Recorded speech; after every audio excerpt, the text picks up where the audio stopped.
اچھا یزید نے اتنا بڑا ظلم کیا، اتنا بڑا اسٹیج سجایا، کسی طرح اقتدار مل جائے.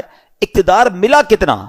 یزید جو ہے اقتدار میں 3 برس 6 ماہ رہ سکا، بس 3.5 سال اسے اقتدار ملا، اور پھر اس کو کس طرح 39 سال کی عمر میں مر گیا. 39 ایئرس کی ایج میں. کیا عمر ہوتی ہے یہ؟ لیکن بڑی بری عادتیں تھیں، شراب کا عادی تھا، بدکاری کا عادی تھا. ایک رومی لڑکی سے اس کو عشق ہو گیا. اس لڑکی نے اس کو جنگل میں بلایا، بیابان میں بلایا، اور جب خوب شراب کے نشے میں دھت ہو گیا تو اس کو خنجر کے وار کر کے یہ کہہ کر ہلاک کیا کہ تو بدبخت اپنے نبی کے نواسے سے وفاداری نہ کر سکا، مجھ سے کیا وفاداری کرے گا. اس کو مار کر وہ لڑکی چلی گئی. کئی دنوں تک کسی کو پتہ ہی نہ چلا. چیل کوے اس کی لاش کو نوچتے رہے. اس کے ساتھی ڈھونڈنے نکلے کہ یزید گیا کدھر. بیابان میں اس کی سڑی ہوئی لاش ملی، کھڈا کھود کر اس کو دفنا دیا گیا. یہ انجام ہوا ان ظالموں کا. ایک یزید کے بعد سب سے بڑا جو یوں سمجھیے کہ کوفہ کا جو گورنر تھا نا، وہ بڑا مجرم تھا. اس کا نام تھا ابن زیاد.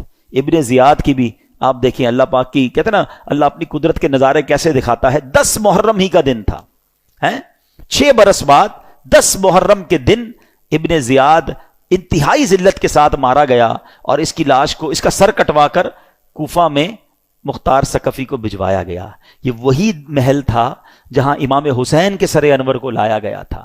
ٹھیک 6 سال بعد ابن زیاد کے سر کو لایا گیا.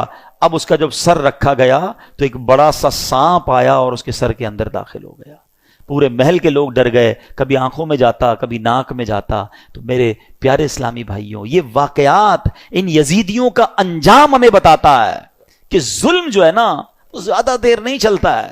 اگر دنیا میں آج بھی کوئی ظلم کر رہا ہے، کسی کا مال دبایا ہوا ہے، کسی کا حق دبایا ہوا ہے، کسی کی زمین پہ قبضہ کیا ہوا ہے، کسی کو ویسے ہی ڈرا رہا ہے، وہ یہ نہ سمجھے کہ یہ پائیدار ہے. ظالم کا انجام جو ہے نا وہ بڑا ہی عبرتناک ہوتا ہے. پھر دنیا تماشا دیکھتی ہے، اور مظلوم جو ہے اللہ اسے ترقی دیتا ہے.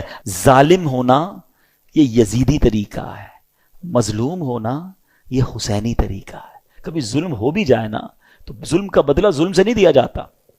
اس نے ہمارے بندے مارے، ہم اس کے بندے مار دیں. آج کل یہی ہو رہا ہے. دشمنیاں چلتی ہیں ہمارے یہاں، نہیں تو کبھی قبائلی علاقوں میں چلے جائیں. ہمارا جب دورہ ہوتا ہے بلوچستان میں اور اندرون سندھ میں تو پتہ چلا وہ خاندانی اور قبائل کی لڑائی چل رہی ہے. انہوں نے ہمارے بندے مارے، اب ہم ان کے ماریں گے. اسی چکر میں زندگیاں گزر گئیں. ختم کریں ان چیزوں کو.